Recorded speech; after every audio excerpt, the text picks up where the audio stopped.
allein in der Natur. Kein Mensch weit und breit. Da hast du deine Ruhe und die Stille, das ist wunderbar. Einfach allein sein mit sich und der Sonne und allem, was da so ist. Oh, jetzt kommt doch jemand davon. Hoi, Tag, seid ihr auch unterwegs? He? Schön ist es, gell? Ja, schönen Sonntag noch. Tschüss, Ade. Oh, jetzt kommt auch noch eine ganze Familie mit einem Haufen Kinder.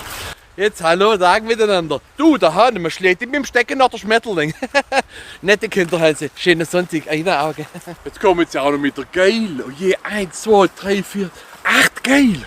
Hey, sagen wir, sind ihr unterwegs? Ja, wo geht ihr nach? Sucht ihr eure Rinderherde? Da hinten hat es keine Rinder, habe ich noch nicht gesehen. Keine einzige Rindviecher, zumindest nicht auf 4 Füßen. Jetzt kommen da auch noch Fahrradfahrer. Wir können die nicht mal hintereinander fahren, alle müssen nebeneinander fahren. Sag mal, wo wollt ihr denn ihr jetzt nach? Aber heiliger Sonntagnachmittag, können die nicht auch wie andere Leute am Sonntagnachmittag einfach daheim bleiben und aufs Sofa liegen wie jeder normale Mensch auch? Sofa, das eigene Sofa, da hast du einfach deine Ruhe und kein Mensch will was von dir. Wer ist jetzt auch wieder das?